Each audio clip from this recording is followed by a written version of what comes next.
Bom dia, todo mundo ouvindo aí? Bom dia, bom dia. Fala, Laurinho. Fala, Natan. Fala, Pedrão.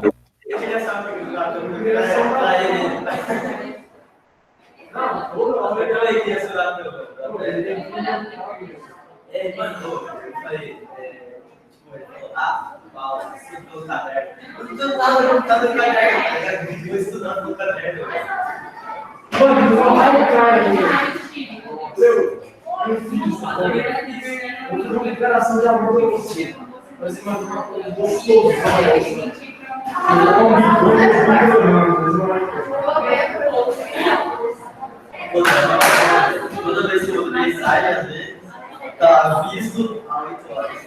Aí minha mãe, ela falou, minha mãe te viu. Boa. E aí, você tá bem? Estudaram prova? Tem prova, né? Tem observado. Estudaram? Já, que bom.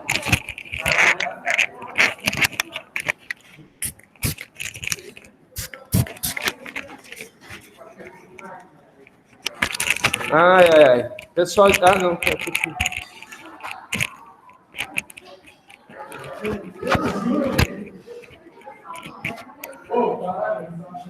Já sabe, guardaram o celular? Já descobriram como que vai funcionar a prova à tarde ou ainda não? Professor,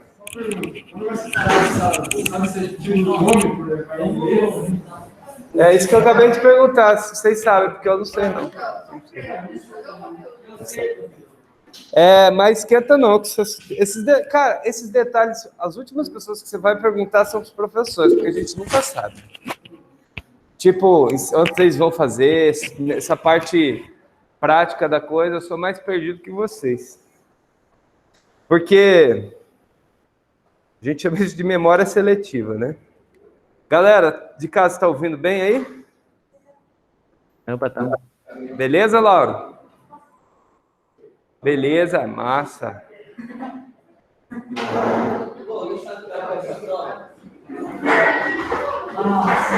Ó, galera, sempre essas perguntas práticas, assim, vocês perguntem para Mariana, que ela vai saber responder para vocês. Ela está aqui, inclusive. Oi? Tudo bom, Mari? Bom? Depois eles têm umas perguntas para vocês aqui. Ó. Bom dia, gente.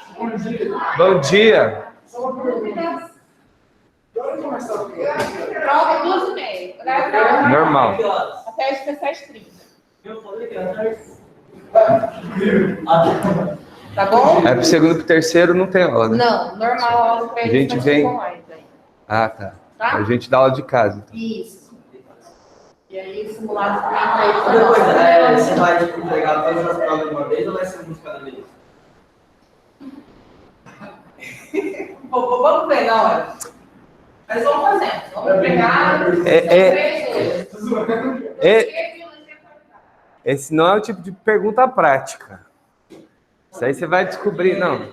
Se eu não conseguir fazer questão, aí eu faço a prova, aí eu faço a outra. Ah, não, mas isso aí depois você vê, esquenta não. Galerinha, seguinte, tá?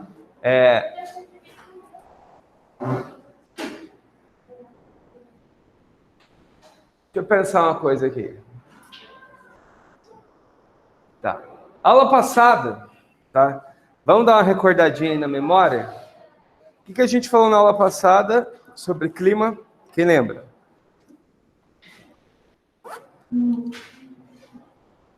Olha o caderno, galera. Olha as anotações.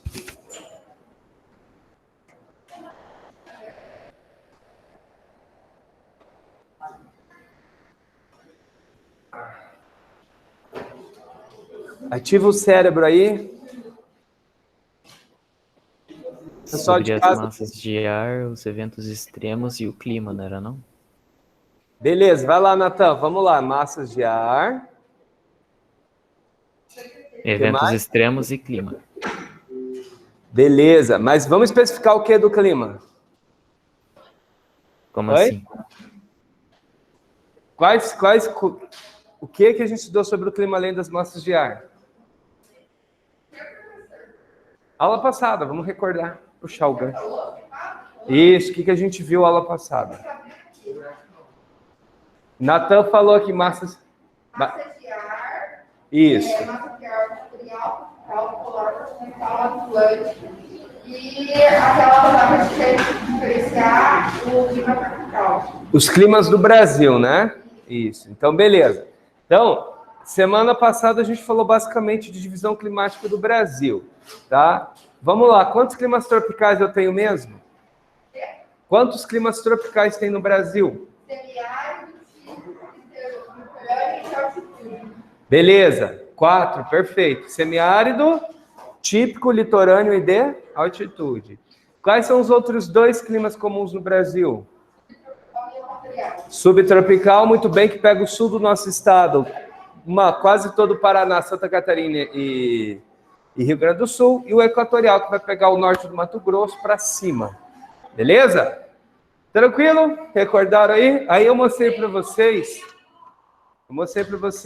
como que faz leitura de climograma. Estão lembrados? Mais ou menos, eu não sei qual era a linhazinha vermelha e qual que era. Vamos lembrar, climograma. As colunas do gráfico são o quê? As chuvas. As linhas são as temperaturas. Beleza? Então, climas, a coluna são chuvas e as linhas as temperaturas. Beleza? Lembrando... peraí que eu estou abrindo errado aqui. Lembrando que as temperaturas são médias mensais e as chuvas não são médias, são totais de chuvas em cada mês do ano. Beleza? Aí entra as classificações, depois você tem que dar uma lida nisso aí, tá? Classificação dos climas, isso aí é só ler, não tem muito segredo não. Como que é cada clima, tem que ler. Interpretar os climogramas. Lembrando que qualquer média acima de 24 é quente, tá? Porque é média, não é máxima. Tá? Cuidado para não confundir isso aí. Máxima é uma coisa, mínima é outra, média é outra. Tá? A mínima é a temperatura mais baixa registrada em um período. Tipo no dia. A mínima, geralmente, num dia normal, a mínima vai ser 4h30, 5 horas da manhã. A máxima é a maior temperatura registrada no dia. Geralmente vai ser quando? Isso, entre meio-dia e 2, tá? Na verdade, às vezes 2 horas está até mais quente, tá, galera? Sabe por quê? Hoje amanheceu com a sensação térmica, 14 graus, e a máxima que vai dar hoje é 27. Então, de 14 para 27. Lembra que a gente teve uma frente fria? É aquilo que eu expliquei para vocês. Antes estava quente, aí venta, fica nublado, chove. Aí depois que chove, começa a esfriar. Depois fica o céu limpo. Olha aí o que eu passei para vocês no quadro. Como que se vê uma frente fria? Exatamente o que aconteceu agora. Depois céu limpo, frio e começa a esquentar. Tá? Está começando a esquentar hoje. Beleza? Então ainda, como o céu está limpo, a umidade relativa vai cair muito, vai ficar seco. Então vai ficar esquentando de dia e esfriando à noite. Esquentando de dia e esfriando à noite. Tá? Isso é a frente fria que a gente estudou. Exatamente esse processo que aconteceu esses dias. Tá bom? Aí, o quanto vai esfriar, se vai esfriar mais ou menos, se vai chover mais ou menos, depende de qual massa mesmo, qual massa de ar. Para saber, para definir a frente fria, qual massa de ar que depende? Polar. Como que eu chamo, como o nome completo dela? Massa o quê? Polar? Massa polar. Atlântica, né? MPA. Então, é a MPA chegando. Se a MPA chegar com mais força, aí esfria mais. Se ela chegar com menos força, esfria menos. Aí, aquilo que eu já falei várias vezes para vocês. O fenômeno é o mesmo. O que muda é a intensidade e a duração do fenômeno. Agora que o céu está limpo aqui, alta ou baixa pressão? E aí? Céu limpo, igual hoje. Alta pressão. Chuva. Baixa pressão. Então, fim de semana, sexta, na verdade, fim de semana não, sexta e sábado, como que estava aqui? Sob domínio de qual massa, de qual pressão? Mas sistema de baixa pressão. tá? Lembra que eu mostrei os mapinhas, as imagens para vocês, precisa saber, tá? É aquilo que mostra na previsão do tempo, tá? Você vai ver no jornal, hoje não mais, porque já foi, né? Essa frente fria vai estar chovendo, se olhar o jornal hoje, provavelmente vai estar lá chovendo lá para o Nordeste. Ou já vai ter desviado para o Atlântico, aí não vai mais estar chovendo no Brasil. Beleza? Sempre. Olhou no mapa, não tem nuvem nenhuma, alta pressão. Olhou no mapa, tem muita nuvem, aqui está formando chuva, então é baixa pressão. Beleza? Perguntas? Dúvidas, pessoal de casa aí? Professor, Oi. ou seja, tecnicamente, para precipitar tem que ocorrer uma baixa pressão? Necessariamente. Tem que ter, senão não chove. E se o senhor tiver tempo, o senhor poderia relembrar aqueles negócios da chuva orográfica, chuva frontal, só se tiver tempo. Então, eu não vou conseguir recordar tudo, senão não dá tempo, tá? Beleza. Pode. Não dá tempo, senão a gente não termina o conteúdo. Tá? Por isso que eu falei, é sempre importante vocês anotarem. Toda aula relembra a semana passada, senão a gente não consegue terminar o conteúdo. Na verdade, a gente está até atrasado em relação.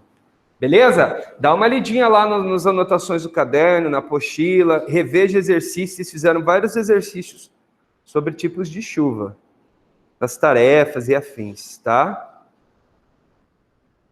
Ó, galera, recordado os climas do Brasil, vamos pensar um pouquinho o seguinte, tá?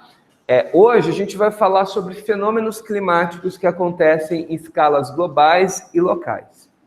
Por exemplo, o aquecimento global, a gente já falou disso, né? A gente vai dar uma recordada. Vamos falar de alguns eventos como ilhas de calor,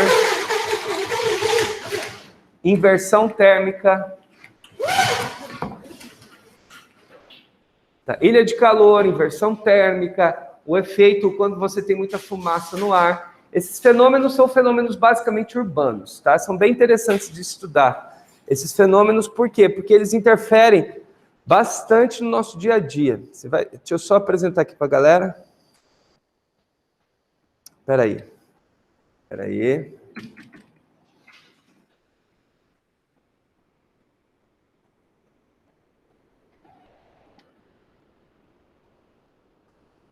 Só mudar aqui a parada.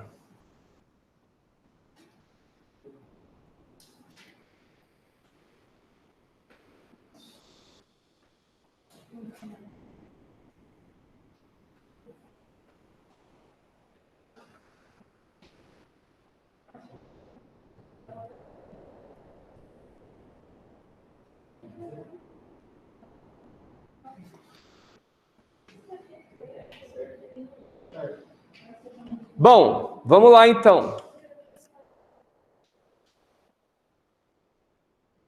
Vamos dar uma recordadinha aqui rapidão do que é o aquecimento global, galera. Ó, vamos lembrar isso aí lá do comecinho do primeiro capítulo, né? O aquecimento global é quando você tem o quê?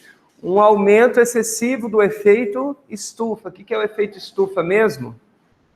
O que é o efeito estufa?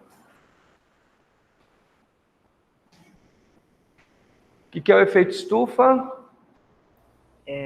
A porcentagem dos gases da atmosfera está instável, aí, tipo, ou mais, tem mais gases. Aí. Cara, não deu para entender absolutamente nada que você falou. Repete, fazendo favor.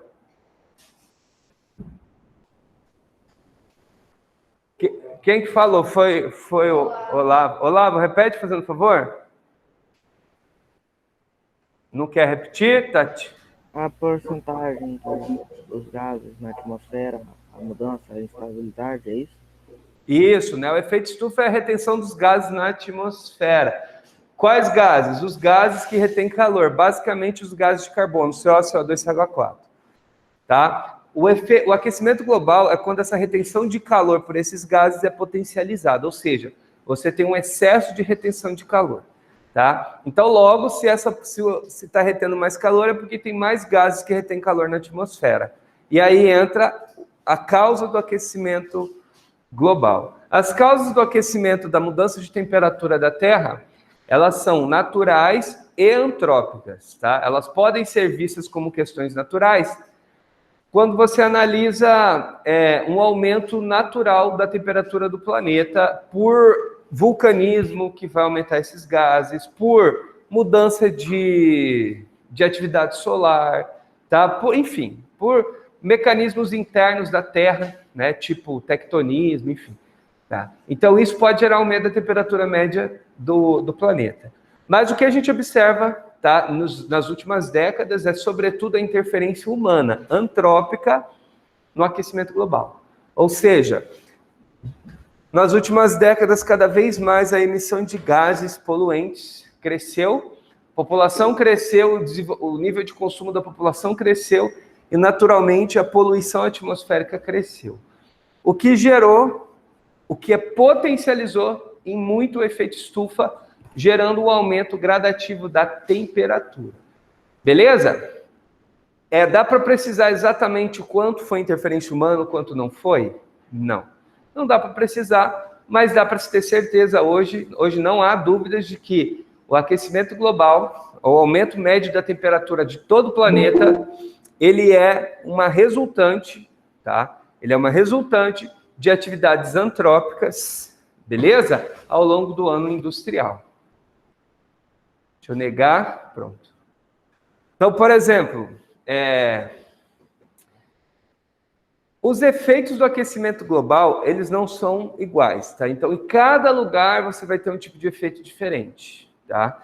Então, por exemplo, tem lugar que vai esfriar, tem lugar que vai esquentar, tem lugar que vai chover mais, tem lugar que vai ficar mais seco, tem lugar que vai ficar melhor, tipo a Islândia, pode ser. Tem lugar que vai ficar muito pior. Enfim, os efeitos são sempre locais. Tá? O fenômeno ele é global, mas os efeitos são locais. Tudo bem? Isso é importante de entender. Então não fique achando que vai fazer calor no mundo inteiro. Não, tá? Não. Cada lugar vai ter uma mudança, um perfil de mudança. E como que eu vejo essas mudanças? E aí entra uma coisa que a gente chama, por que não tá? Peraí.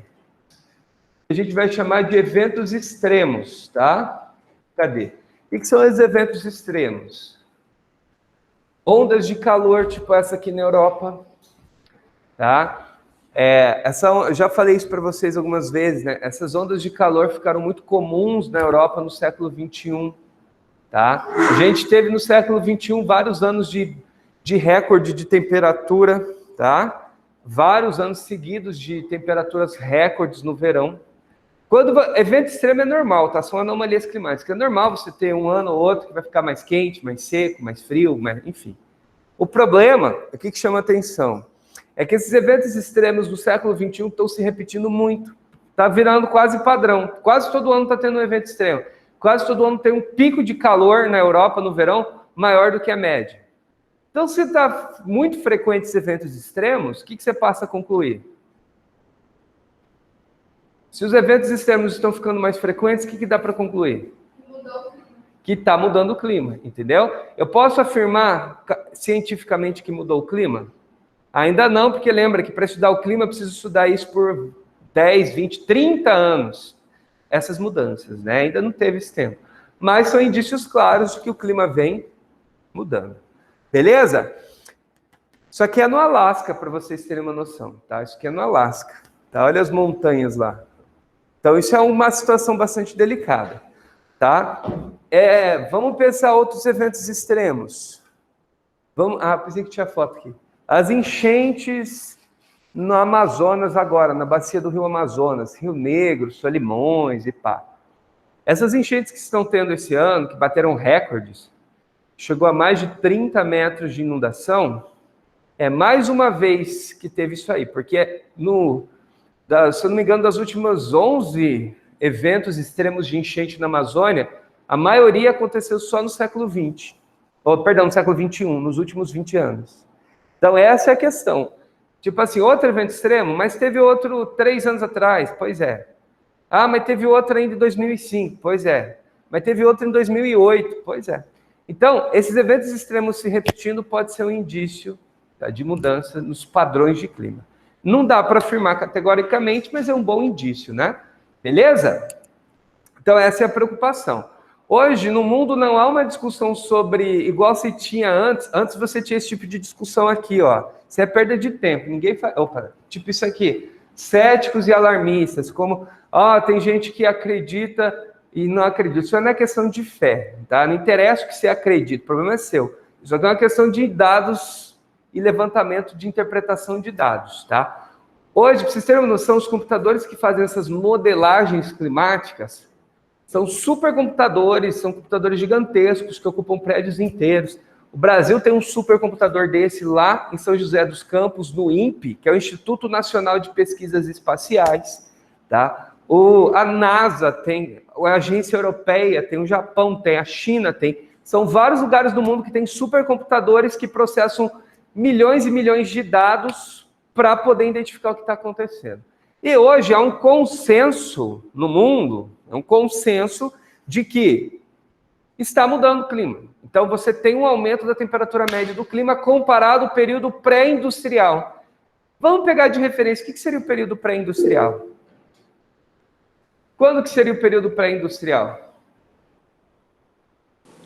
Antes da Revolução Industrial? Isso, antes da Revolução Industrial, século XIX.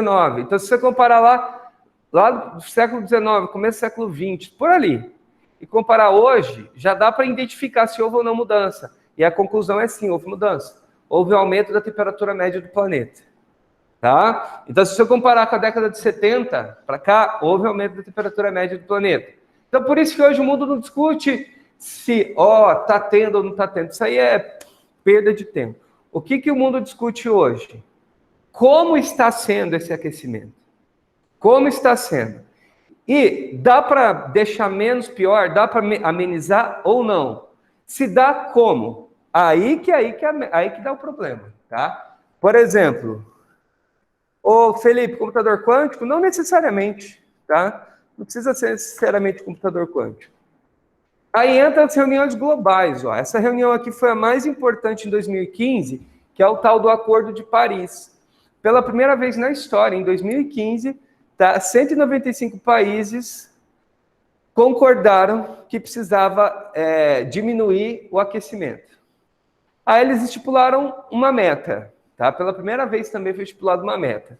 Qual era a meta? Não deixar a Terra esquentar 2 graus. Essa era a meta. 2 graus é o teto. Porém, o esforço ia ser para aumentar só 1,5 graus. Parece pouco, mas isso faz uma baita diferença. Tá? 1 grau de diferença na média geral é bastante. Porque, como eu falei, média diferente de máximo.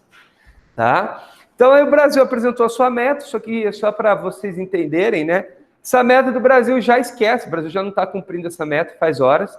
Desde 2018, a gente tem um aumento progressivo do desmatamento na Amazônia, então é impossível a gente reduzir em 37% a emissão de gases do efeito estufa, tá? Até 2025, impossível.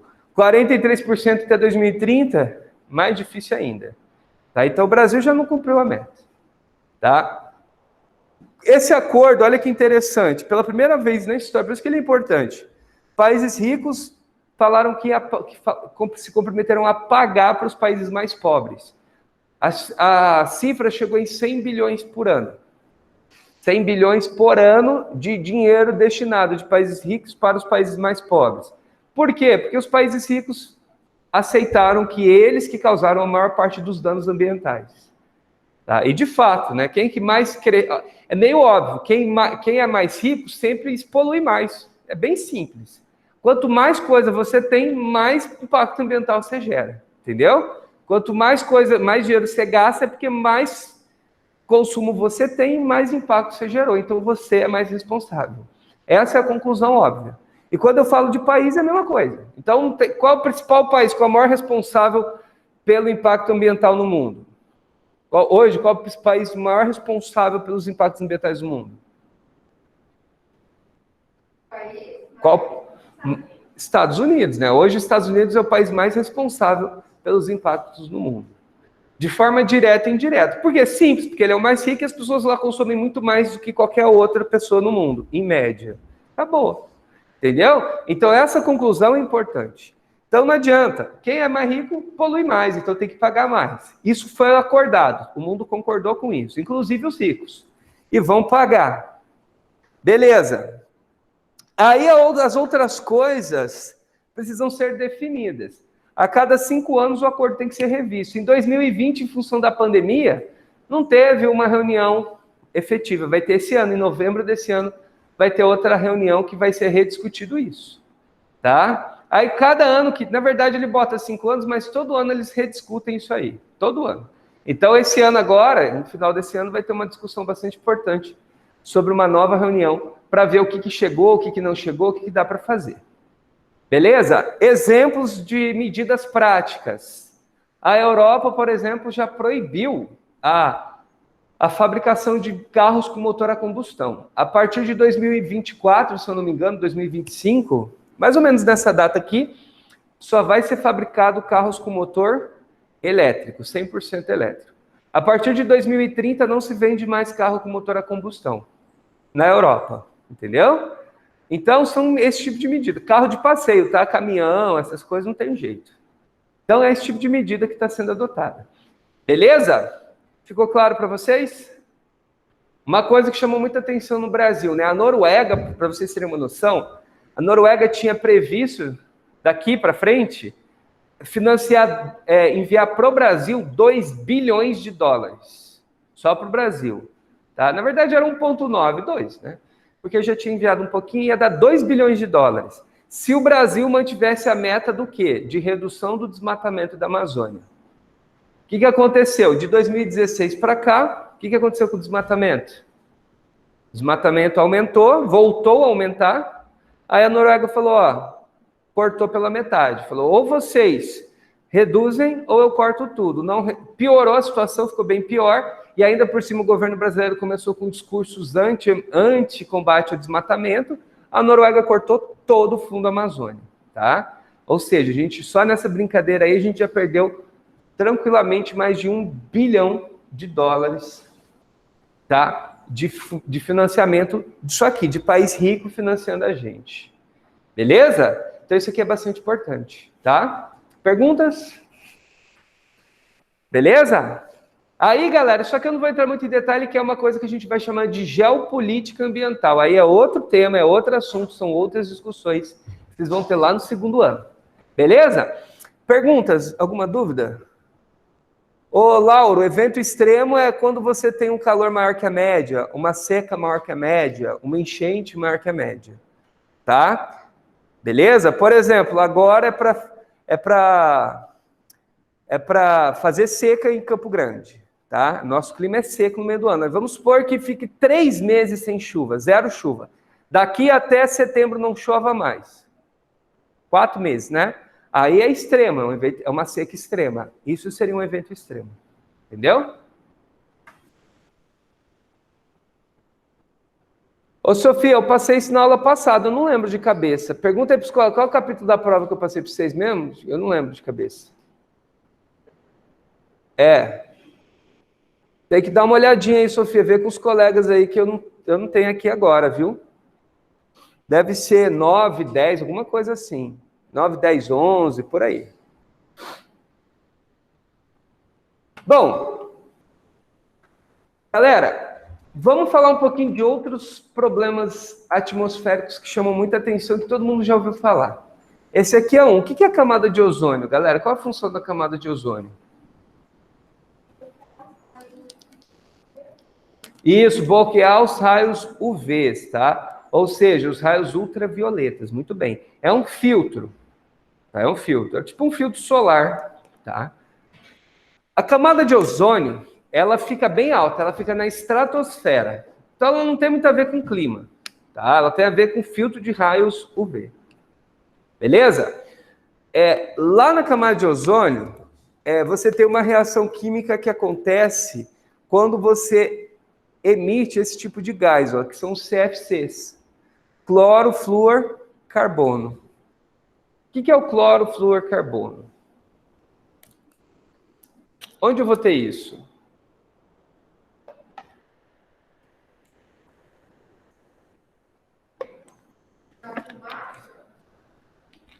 Não necessariamente, aí que tá.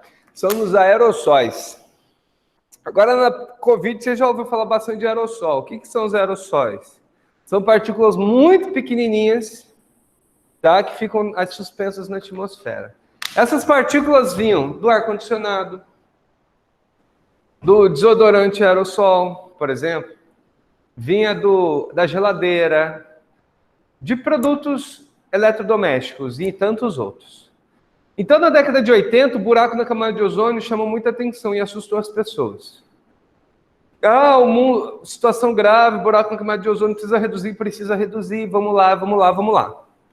Aí foi a primeira grande conferência que o mundo fez, que teve resultado prático. Lá em 85 primeiro, depois 87, o mundo fez um acordo para combater o buraco na camada de ozônio. Deu certo?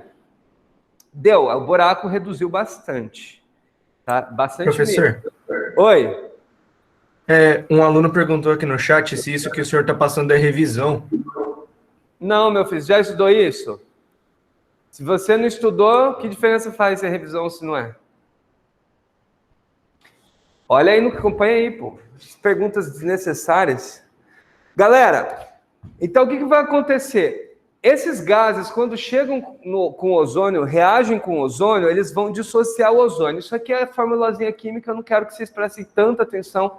Lá com o Vitor e com o Ítalo, você vai precisar entender isso bem, tá? Mas o que vai acontecer? Ó, chega o raio ultravioleta, ele dissocia as moléculas e beleza, tá? Tá protegido. Aqui, com CFCs, há uma destruição dessa camada e o resultado final é o quê?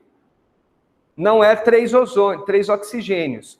São o quê? Um átomo livre de cloro, oxigênio e monóxido de cloro. Ou seja, o resultado aqui deveria ser ozônio. Não tem ozônio, então a camada de ozônio está sendo destruída. Então, resultado, precisava acabar com esse cara aqui. Conseguiram reduzir drasticamente. Dos anos 80 para cá, ar-condicionado, geladeira e todo o produto industrial que tinha esses gases, eles saíram de linha e começaram a ser produzidos novos aparelhos sem esses gases. Beleza?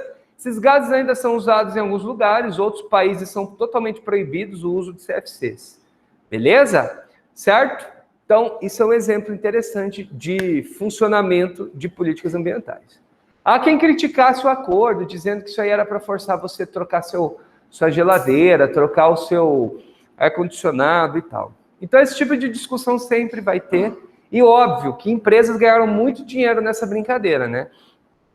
Porque empresas que já tinham produtos que não usavam mais CFCs ganharam bastante dinheiro, tá? Imagina, se eu tenho um ar-condicionado que não usa CFC, e aí tá todo mundo mandando comprar um ar-condicionado sem CFC, quem que vai se dar bem? Eu que tenho esse ar-condicionado, entendeu? Então, é natural, toda vez que você vai ter uma crise no capitalismo, alguém vai ganhar muito dinheiro com isso, tá? Igual agora, vai ter indústrias farmacêuticas ganhando muito dinheiro com a pandemia, tá? Então isso é bastante polêmico, mas né, é uma questão de como o sistema mundo funciona, que precisa ser discutido, beleza? Mas também precisava reduzir isso aqui, o buraco na camada de ozônio. Foi bem sucedido. Perguntas? Não? Tranquilo? Então vamos lá. Galera, outra questão interessante aqui, ó, são as ilhas de calor, tá? O que são ilhas de calor? Olha bem a imagem. Ilhas de calor acontecem quando, em função da grande concentração urbana, olha aqui ó, em Paris, olha aqui nesse modelo hipotético, a temperatura da cidade sobe. Tá? Olha aqui, onde eu tenho vegetação, a temperatura média é mais baixa, onde eu não tenho vegetação, a temperatura média é mais alta, tá? Por que isso acontece? Por que onde não tem vegetação é mais quente? Duas questões básicas. Umidade? Umidade, perfeito. Qual Por outra causa questão? da emissão de gases que retém calor, tipo Perfeito. carbono. Exatamente. Ótimo. Tá? A vegetação ajuda a segurar a umidade. Lembra que eu já expliquei para vocês, a umidade evita que a temperatura fique variando muito, tá? Ambientes mais úmidos, a temperatura não tem pico, não sobe muito nem cai muito, tá?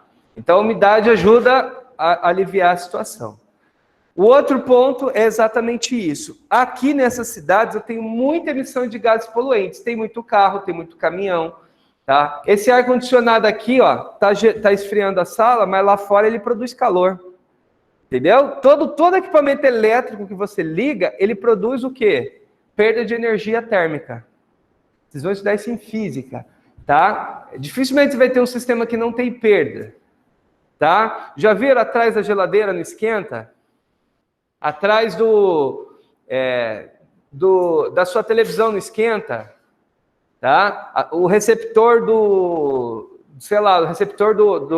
modem, o receptor de TV a cabo esquenta, tudo esquenta. Esse computador aqui está esquentando, está gerando calor, tá? Caixinha de som que você liga, produz calor, tudo gera calor, tá? E aí agora você imagina aqui, quantos milhares de ar-condicionados tem ligados, tá? Quantos milhares de aparelhos estão produzindo calor? Entendeu? E ainda mais a queima de combustível fóssil. Em lugar frio é ainda pior. Porque quando eu tenho lugares frios, o aquecimento dos lugares é feito a gás, na maioria das vezes. Tá? Por exemplo, se pegar na China, no Japão, no Chile, tá? Quando está frio, o aquecimento é feito a gás, você queima gás, produz calor. Né? Então, aqui, muita emissão de poluentes. Muito concreto, aí tem aquilo que eu já expliquei para vocês, que é o albedo. O que é o albedo? O albedo é índice de reflectância, lembra? Superfícies claras vão refletir mais ou menos? Mais. Então, por exemplo, se eu tenho superfícies mais claras, menos calor é absorvido. Se eu tenho superfícies mais escuras, mais calor é absorvido. Que cor que é o asfalto? Preto. Que cor que é a maioria dos prédios? Claro ou escuro? Os prédios? A maioria é escuro, concreto, né? A maioria é cor mais escura. Por isso que eles pintam de branco, para reduzir. Já viu? Quando se pinta um prédio por fora, geralmente se pinta de cor clara. Entendeu? Aqui em Campo Grande, pelo menos. Você reduz a retenção de calor. Ajuda a refletir mais energia. Dificilmente você vai ter um prédio que vão pintar de cor escura. Pode observar, geralmente sempre é cor clara. Ou então espelhado, é vidro, ou então algum material muito específico. Em Campo Grande não tem prédios tão modernões assim, né? Tá? Geralmente os prédios aqui é tinta mesmo que você vai ver por fora. Beleza? Então, tudo isso contribui para aumentar o calor da cidade. Tá? E aí, a cereja do bolo? Não tem vegetação, aí vai esquentar mesmo, fica bem mais quente. Tá? A vegetação, além de aumentar a umidade do local, ela faz sombra, entendeu? Sombreia, abaixa o chão, isso reduz bastante o calor. A vegetação ajuda também a a criar mais correntes de vento, porque você gera pequenas variações de pressão, tem vento que alivia o calor. Então tem vários benefícios da vegetação, tá? Então, para eu ter ilhas de calor, eu preciso ter grande concentração urbana e ausência do quê? Ausência de áreas verdes, tá? Beleza? Perguntas? A temperatura pode variar até 3, 4 graus, tá? Como que eu reduzo ilha de calor, então? Eu tenho aqui uma cidade, tipo São Paulo, Paris, sei lá. Como que eu reduzo a ilha de calor? Arborizando o local, colocando vegetação? Exatamente. Arborizando, criando parques, áreas verdes. O que mais? Eu ia falar, diminuir concreto. Diminuindo o concreto, muito bem. Então, eu preciso ter calçamentos de grama. Por isso que tem algumas leis aqui, por exemplo, em Campo Grande, eu já falei isso para vocês, né? Nenhum lugar pode ser totalmente concretado. Você tem que ter 12,5% do seu terreno de área natural, de área sem concreto, tá? Isso aí é para absorção de água quando chove, mas ajuda a reduzir o calor também, tá? Estimular quintal, estimular você ter quintal, e não... Quando eu falo quintal, é ter grama, ter árvore no quintal. Por lei também, em Campo Grande, toda casa nova tem que ter uma árvore dentro da casa. Tá? E dependendo do tamanho da casa, tem que ter uma na calçada. Tá? Isso é lei. Senão a sua casa nem é aprovada. Você não consegue tirar a documentação.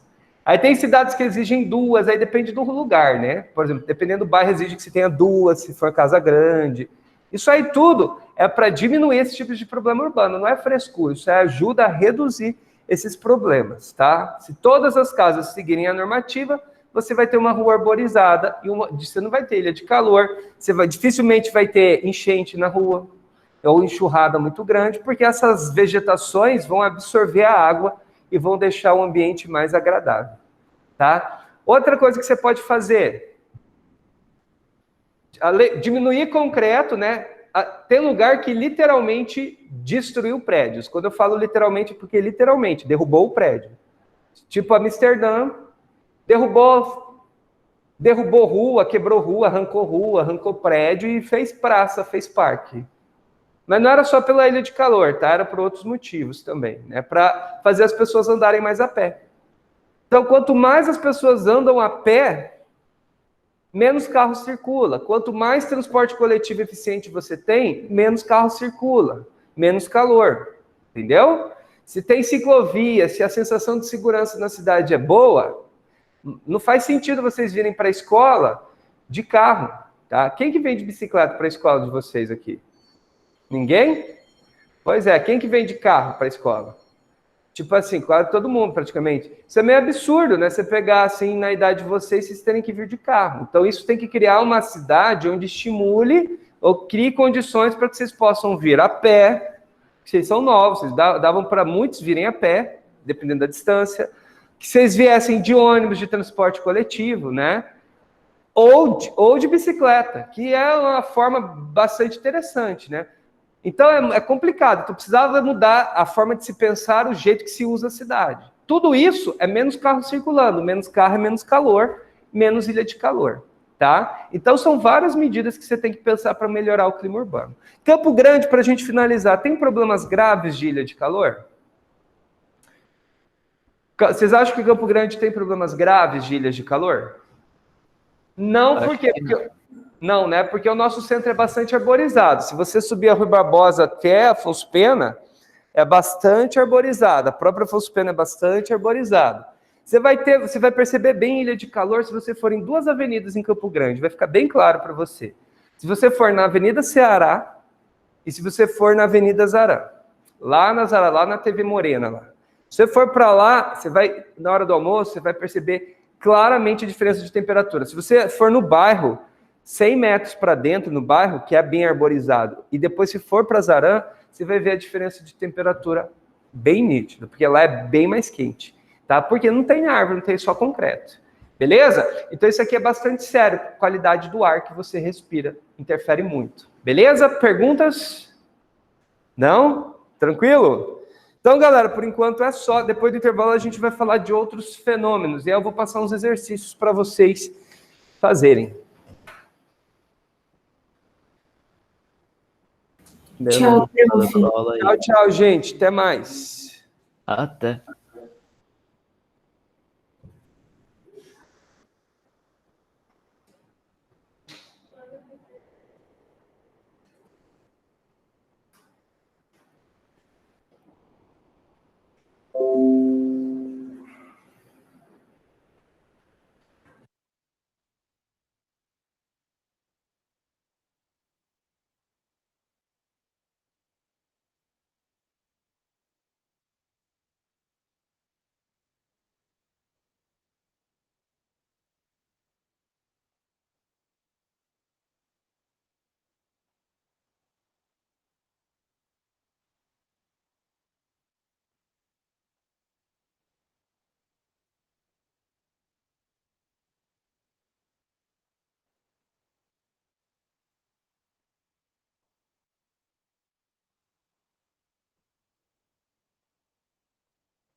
Você tá em qual? Primeiro A? Aqui.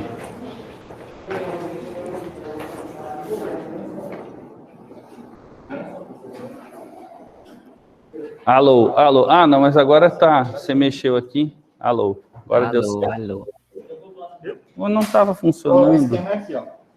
Se essa luzinha apagar, aí é B.O. Ah, entendi. Agora, se não, essa aqui não fica acesa, ela fica só piscando, que essa aqui é o recebedor. Mas o que? Então aquilo lá estava apagado, estava desligado? Então só. Falou. Ô, eu quero que liga aqui para mim.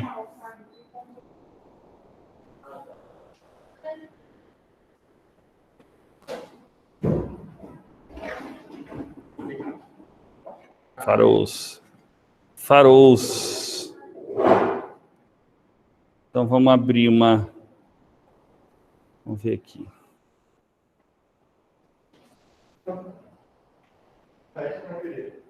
Farols.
Exercício 5, página 466, vamos lá? Aí no terceiro tempo, ó, no terceiro tempo eu vou tentar resolver uns exercícios que se aproximam mais da prova, tá? De nádegas.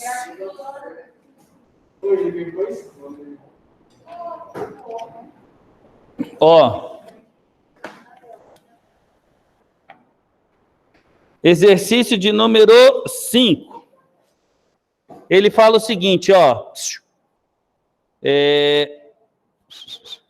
Desculpa, estava lá na outra página. Ele fala assim, ó.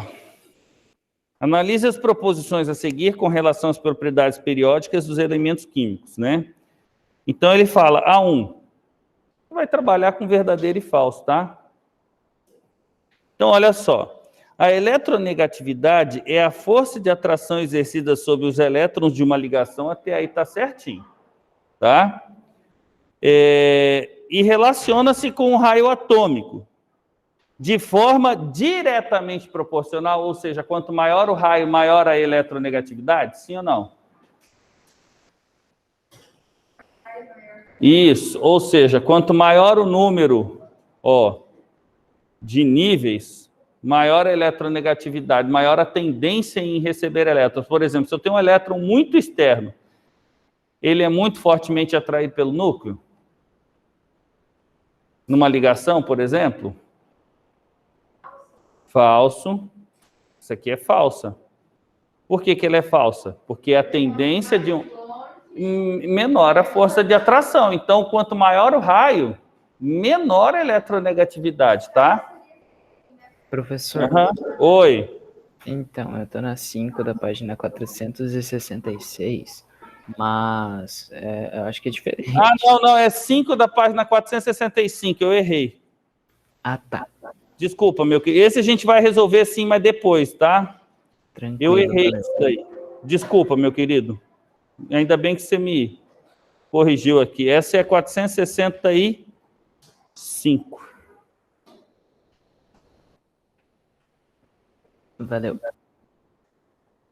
Desculpa, povo. Eu que estou marcando o toco aqui.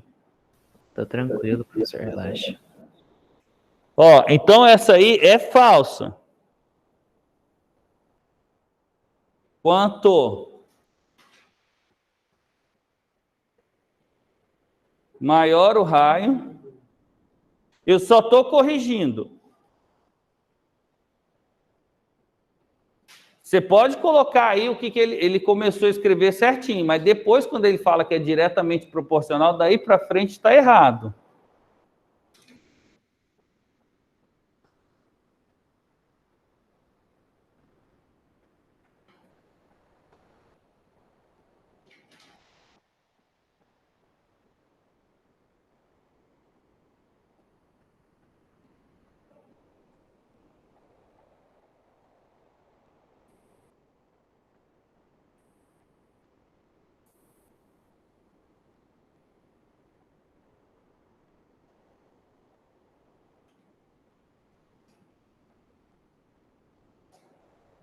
Dois. Então, ó, ele quer que você corrija. Além de falar se está falso, ele quer que você corrija, tá?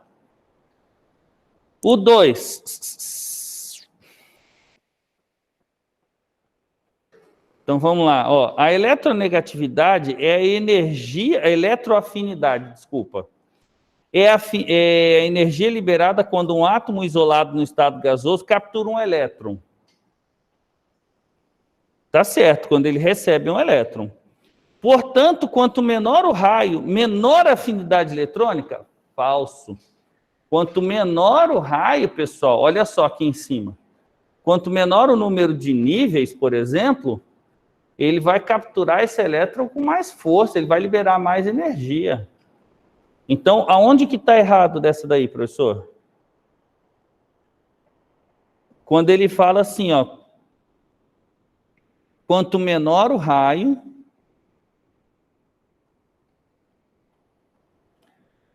maior será a afinidade eletrônica. Professor, Oi, meu querido. esse exercício depende de onde eu... Quer dizer, esse exercício não, essa afirmativa no caso. Depende de onde eu quero corrigir, porque eu posso falar eu posso corrigir quanto maior o raio atômico, menor a afinidade eletrônica. Pode. Que bom.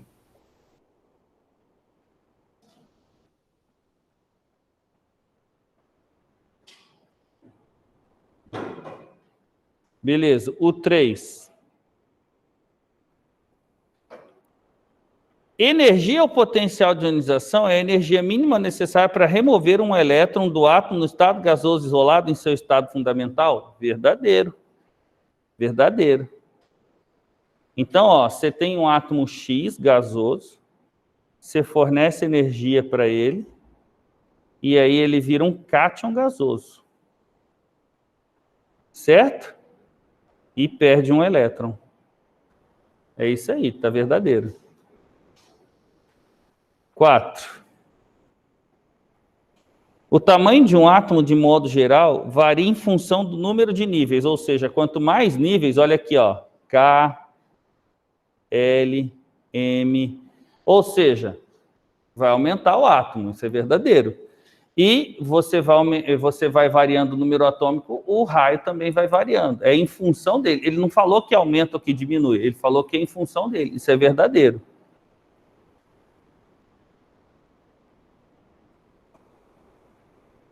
Verdadeiro.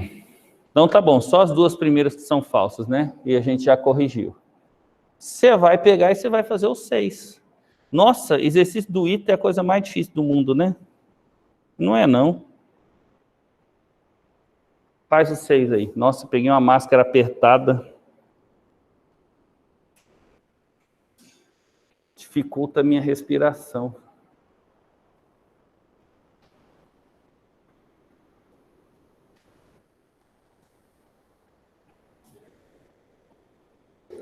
Eu. Pode, meu querido. Faz aí os 6. Posso virar a página? Posso, né? Professor. Tá me ouvindo, professor? Oi? Desculpa a pergunta, mas o senhor pode falar de uma forma resumida para mim o que é eletronegatividade? Posso. Eletronegatividade é a tendência que um átomo tem em atrair os elétrons quando compartilhado, entendeu? Por exemplo, numa ligação química, esses elétrons vão pender sempre a ficar mais próximo do cara que é mais eletronegativo. Só isso. Ele tem uma maior atração pelos elétrons. Beleza, muito obrigado. É muito simples a definição. Agora vamos ver aqui o 1, tá? O que eu vou fazer? Eu vou fazer distribuição eletrônica do meu jeito, ó. 1s2, 2s2, 2p6. 3s2 e 3p6. Esse cara tem número atômico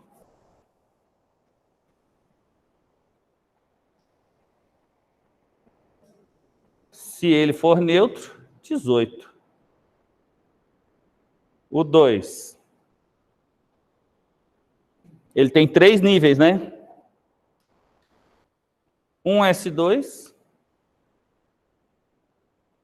2s2, 2p6. E para no 3s2. Qual que é o número atômico desse átomo? 12. E o 3 aqui, ó. 1s2, 2s2, 2p6, 3s2, 3p6, 4s1. Ó, ele tem um nível a mais. Ô, diacho, detesto isso.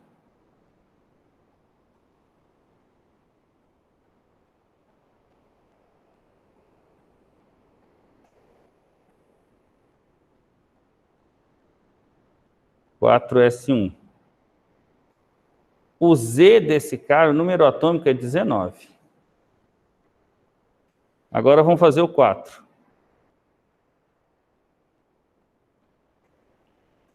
Esse para no 3p5. Ele vai ser um halogênio.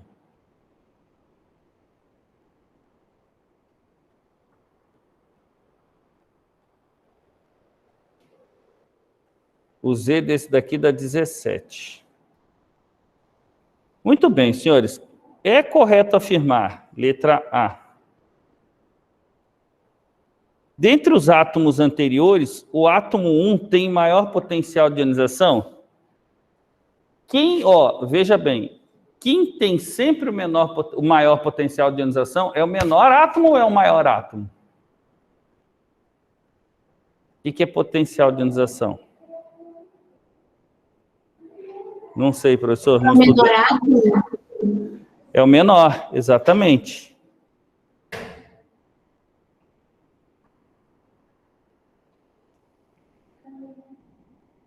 Ó, é contra o raio, né? Quem que é o menor átomo da tabela periódica? É o hélio. Por que é o hélio, pessoal?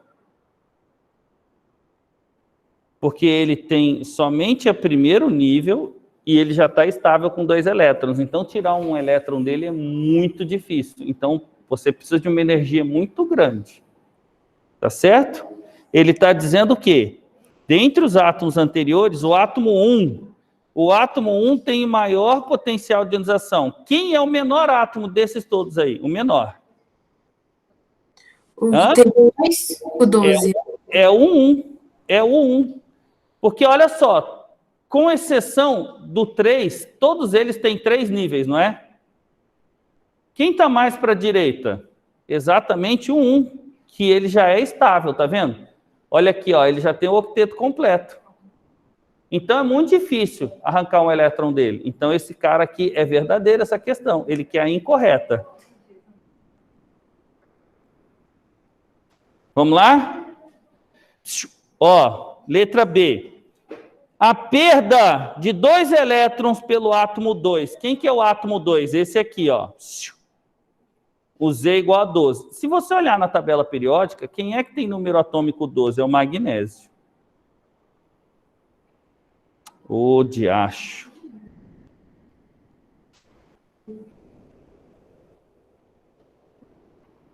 É o magnésio mesmo. Você vai olhar na tabela periódica, vai ser o magnésio. E ele fala o seguinte, se ele perder 2 elétrons, ele vai perder esses daqui, ó. Deixa eu mudar de cor. Se ele perder esses 2 elétrons, ele vai ficar o Mg mais 2? Sim, professor, é verdadeiro. Ele quer a incorreta, né? Letra C. Dentre os átomos anteriores, o átomo 3 tem a maior afinidade eletrônica. Gente, ó, afinidade eletrônica, você exclui os gases nobres, tá? Mas ele continua sendo assim, ó. Aquele que tiver mais próximos aqui, ó, vai ser o de maior afinidade eletrônica. Quem seria esse? Exclui o 1, porque ele é gás nobre. Quem que está mais próximo aqui? Ó, o 2, ele está aqui. O 2, ele está por aqui. O 3, ele está por aqui, ó. E o 4? O 4, ele está por aqui, então vai ser ele. Ele está dizendo que é o 3. Está errado, é o 4. Ou, dentre os átomos anteriores, o 3 tem a maior afinidade eletrônica. Professor, a afinidade eletrônica mais perto... É esse aqui, ó. É esse aqui, ó. O 3 tem a menor afinidade eletrônica. Ele quer a falsa. É essa daqui. Quem tem a maior afinidade eletrônica aqui é o 4. O 4 está por aqui, ó. Então, o 3, ele tem a menor afinidade eletrônica. Então, é essa daqui a resposta, a letra C. Fechou? Exercício? Agora sim, nós vamos pular a página seguinte e vamos fazer o exercício 5 da página 466.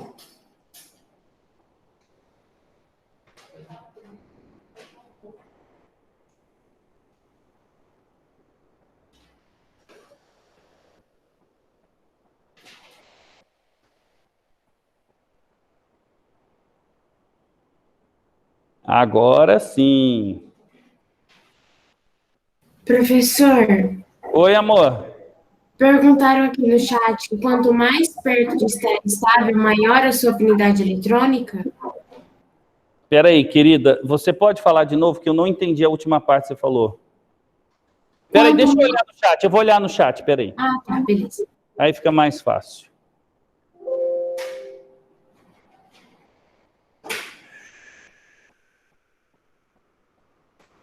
Ah, vou ver aí, Yumi. Ó, quanto mais perto de estar estável, maior a sua afinidade eletrônica. Ayumi, é difícil responder assim, tá?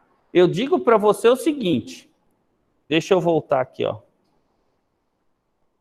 Porque, olha só, o que você entende por estar estável? Então, por exemplo, o hélio, ele é estável, e ele não tem afinidade eletrônica, então não posso usar essa sua linguagem. Tá? Os gases nobres, eles são estáveis. Não posso usar isso, porque... O que é afinidade eletrônica? É a energia liberada por um átomo isolado no estado gasoso quando ele recebe um elétron. Então, eu tenho que pegar os carinhas da família 7A, 6A, que tem poucos elétrons por receber, ou seja, tem muitos elétrons na camada de valência, mas ainda não estão estáveis. Né? Então, e que tenham o quê? Que tenha um raio pequeno. Né? Então, eu não posso usar essa sua definição que você deu. O que eu diria, então? Presta atenção. Vamos olhar aqui de novo. Ó, eu vou mostrar, eu vou fazer uma outra... Cadê? Deixa eu gravar essa aula aqui antes que eu perca essa aula.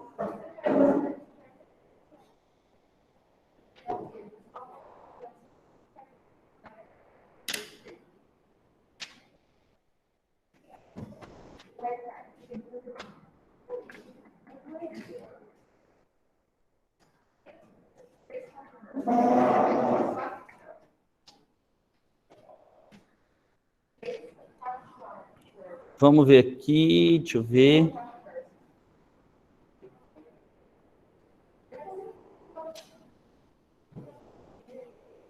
Ó.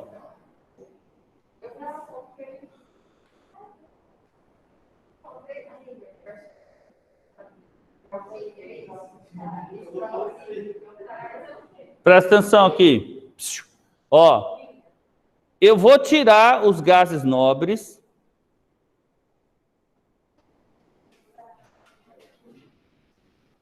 Por que eu tiro os gases nobres, professor? Porque eles não vão ter afinidade eletrônica, né? Eles já são estáveis. Então, esse povo que tem aqui, ó, que está aqui, eles têm o raio pequeno, tá? E tem o quê? 7 elétrons na camada de valência. Então, eles têm para receber 1 elétron, 2 elétrons. E se estiver pertinho do núcleo, ele vai ficar muito mais estável quando ele completar o octeto. Então, ele libera muita energia. Agora, olha só, um cara que está distante do núcleo, ele é doador de elétrons, então ele não quer receber. Então, quem está para o lado de cá tem uma energia de uma afinidade eletrônica muito baixa. E aqui, professor, o raio dele é maior. Então, ele já não tem tantas... Ganhou um elétron, ficou estável, beleza, mas não fica tão mais estável quanto os caras que estão acima dele. Oi, lindinha. Mas não pode ser, então, os que estão mais perto. Desde que não seja gás nobre. Mas isso não é uma definição, isso é só para você lembrar aqueles que têm uma maior afinidade eletrônica. Você pode até falar isso, quem está perto do hélio, mas que não seja gás nobre.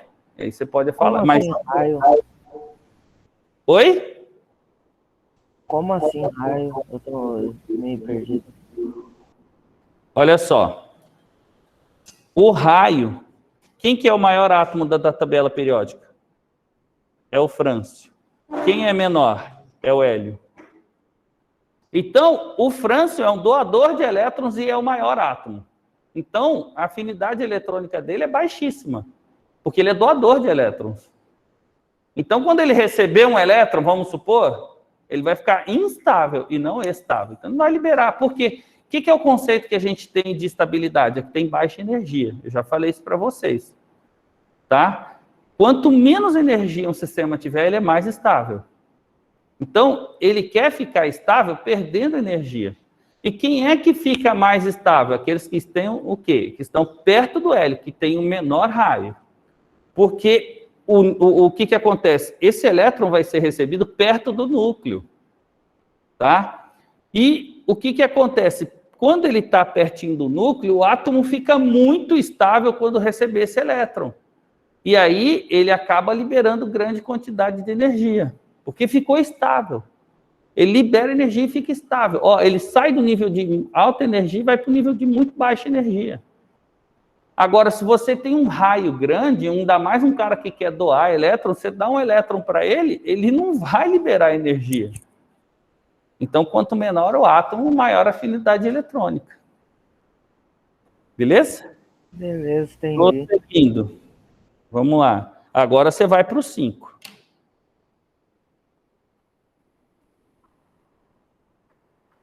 Faz o 5 aí, meu povo. Ó, o bário. Vamos lá.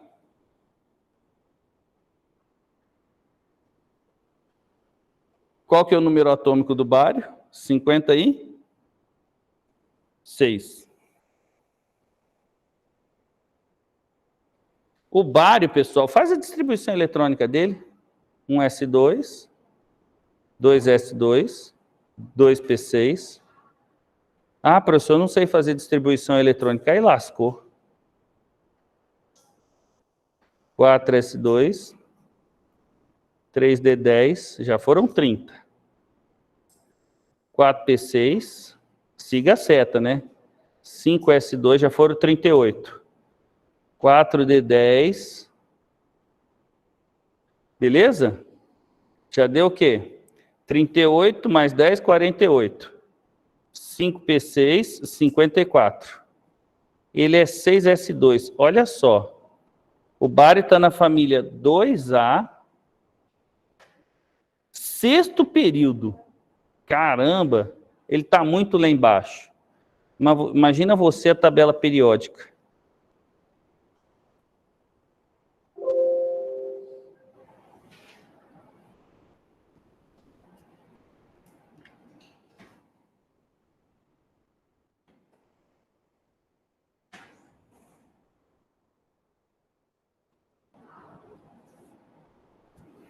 Ó, o bário, ó, família 1A, família 2A vai ser aqui, ó. Sexto período, o bário vai estar aqui, ó. Mais ou menos. Essa é a posição do bário. Família 2A, sexto período. Beleza? E agora você analisa o que ele falou. Ele quer a incorreta.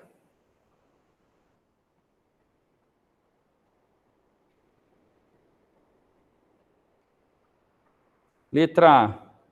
O bário tem alto ponto de fusão e ebulição? Me diz uma coisa, o bário é metal ou é um não metal? É metal. Metal tem alto ponto de fusão e ebulição ou tem baixo ponto de fusão e ebulição? Alto Tem ponto. alto. Isso. Então você tem que pensar, você tem que buscar esses conhecimentos. Os metais, uma das primeiras características que eu passei para vocês quando a gente estudou tabela periódica é que o metal tem alto ponto de fusão e ebulição, por isso que eles são sólidos. Qual que era o único que tinha o quê? Que fugia do padrão aí? Mercúrio, galho. O mercúrio. O galho ainda é o quê? Ainda é sólido na temperatura ambiente, né? Mas só com a temperatura da mão, o galho derrete na sua mão. Não sei se vocês sabiam. Você tem um metal que você põe assim. Qual que é a temperatura que você analisa aqui quando você chega, mais ou menos? Quantos graus vocês estão? Tirando a febre. 36 graus Celsius por aí? É isso que está dando aí, né? O seu corpo está na faixa dos 36. A hora que você botar o galho, ele já começa a derreter. Porque a temperatura de fusão dele é nesse limite aí, 30 e poucos graus Celsius. Ah, mas vai me queimar, professor? Claro que não. Claro que não.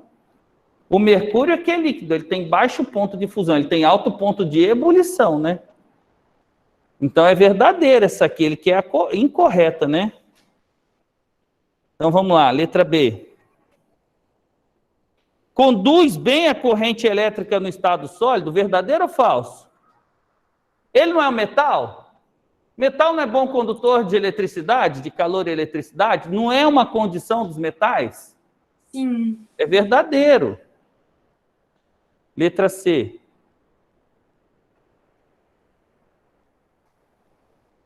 Forma um composto iônico quando se liga ao flúor? Vocês não estão aprendendo isso agora, professor Vitor? O bário não é um metal? Da família 2A? Metal. O bário é mais 2. E o flúor? É uma metal. Isso, menos 1. Metal com não metal dá o quê? Ligação iônica. Vai dar o BaF2, é verdadeiro.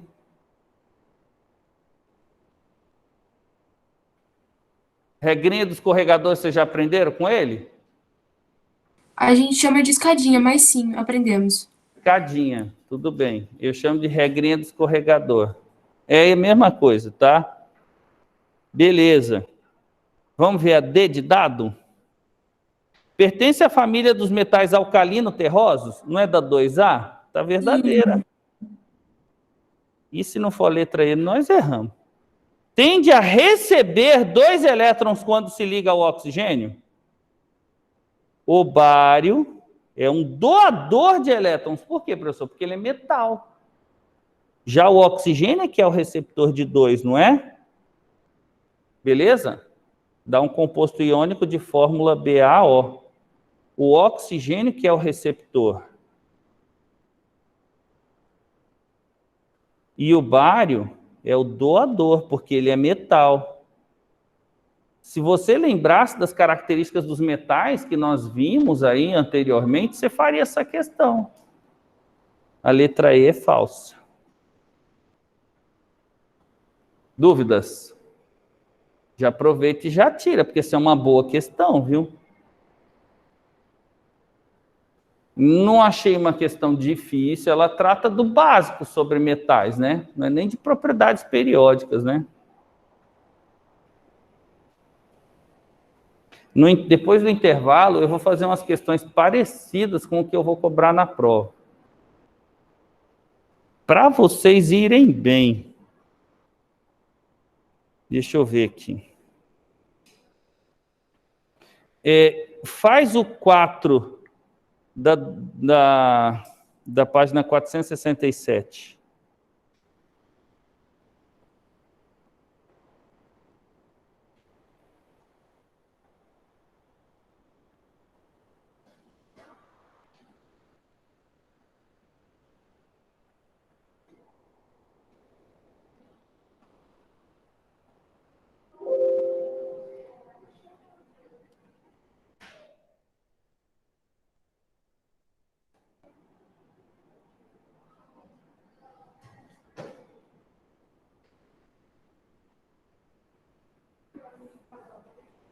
Ó, eu vou colocar aqui, ó, o C, o B e o A. Pronto. Em cima disso aí, você faz esse exercício. Você está vendo que o B está um nível abaixo, né, do que o C.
A representação a seguir corresponde à parte superior da tabela periódica, na qual as letras não correspondem aos verdadeiros símbolos dos elementos.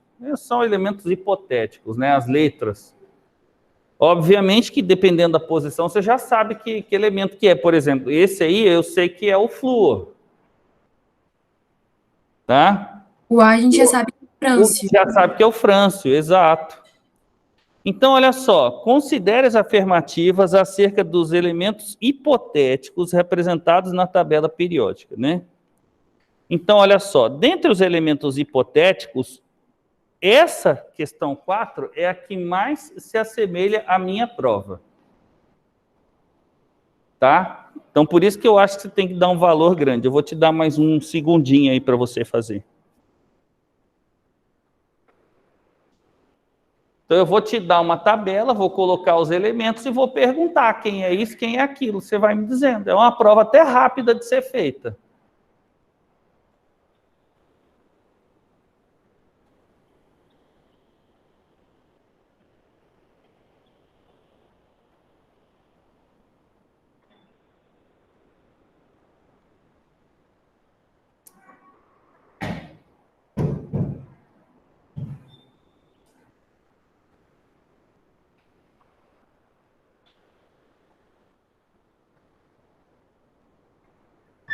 Esse é o exercício que você mais tem que dar valor até agora.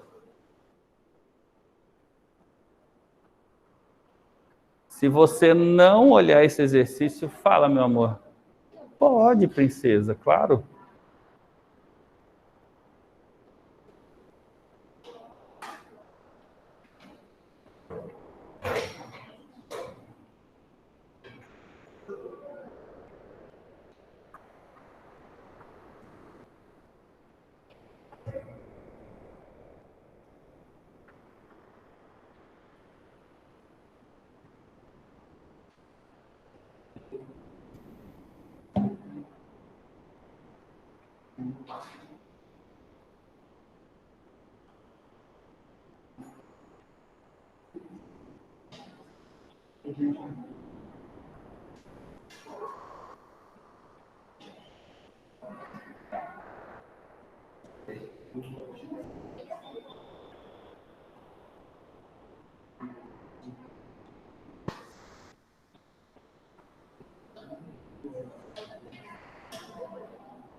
A gente continua daqui a pouquinho.